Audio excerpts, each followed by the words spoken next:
क्या परिवर्तन लाया है लोगों ने। कभी आपने सोचा हम जो परिवर्तन लाते हैं उससे हमारे आगे आने वाली पीढ़ी की क्या स्थिति होगी? कभी विचार किया? आजकल हमने एक सुंदर आज बात पढ़ी, एक लाइन पढ़ी कि आजकल भोजनों के नाम बड़े विचित्र दे दिए गए। हमारे भोजन जिनका नाम क्या दे दिया गया, आप कभी ब्याह में जाइए तो क्या नाम देते हैं महाराज? वेज कबाब, वेज बिरयानी।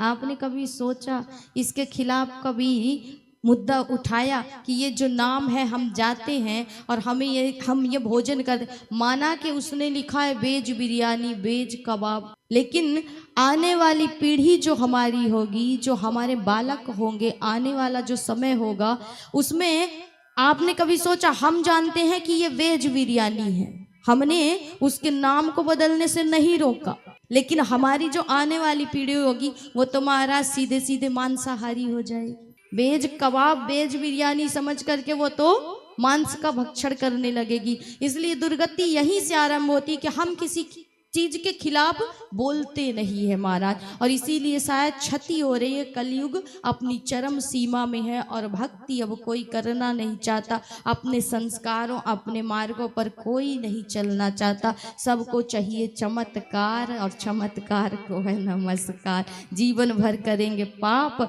और अपनी सभ्यता संस्कृति से खिलवाड़, और उसके बाद महाराज जा कर के बाबाओं के चरण में गिरेंगे, चमत्कार कर दो। बाबा भी कुछ सबरे एक जैसे नहीं होते, कुछ ऐसे भी बैठे हुए हैं ढोंगी महाराज, वो भी आते देखे कि चेला बढ़िया आया माल वाला, तो वो भी झूठ मूठ का बताए और तुम्हारा बिगड़ गया, जो बना भी था वो भी बिगड़ गया।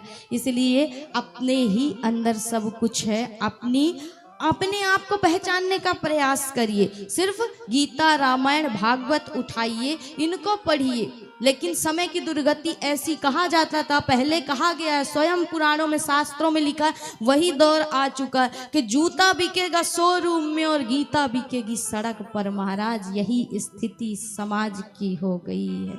अगर गीता आज भी अपने स्थान में पहुंच जाए तो मनुष्य के ऊपर ये बिगड़ना जो आया, अपने संस्कारों की क्षति जो कर रहा है अपने सभ्यता की, वो शायद उससे रुक जाए और थोड़ा कलयुग भी अपना प्रकोप खत्म कर दे। कहते हैं कलयुग का सिर्फ नाम है, हमने कलयुग का चोला पहन करके, कलयुग का नाम ले करके अपने आप को हम स्वयं दूषित कर रहे हैं, हम स्वयं पाप कर रहे हैं। कलयुग का इसमें कोई दोष नहीं है। कलयुग का अर्थ क्या होता है? कली का अर्थ होता है का अर्थात परमात्मा, और ली अर्थात प्रदान करने वाला। तो जिसमें साधारण रूप से, सरलता से, सहजता से जो ईश्वर की प्राप्ति करा दे, वो है कलयुग। लेकिन हम कलयुग का सिर्फ एक ही मतलब जानते हैं कि जो कलह कराए, जीवन में दुख दे, वही है कलयुग। पर संसार में यदि बताएं आपसे तो सुख दुख नाम की कोई चीज नहीं है,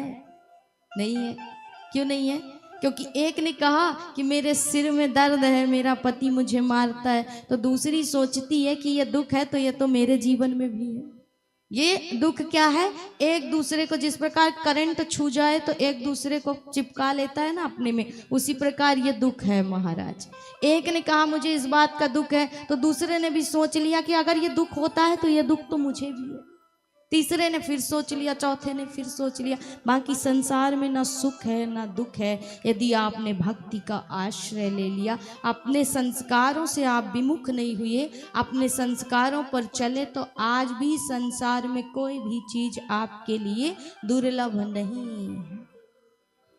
तो कथा यही कहती है, बाकी कथा कोई कहानी है, स्टोरी नहीं है, ये समझ करके मत सुनिएगा महाराज, नहीं तो फिर 3 घंटे बाद सब उतर जाएगा। क्योंकि कहानी समझ करके सुनोगे तो हमने कह दी, आपने सुन ली, वहाँ के बाद कहा होएगा, फिर उसी में चले जाओगे, जिससे निकालने के लिए यहाँ पर हम बैठे हुए हैं कि कुछ तो हरि में मन को लगाओ, कल्याण करने वाले वही है। जिस प्रकार आज ब्रजवासियों का किया ना,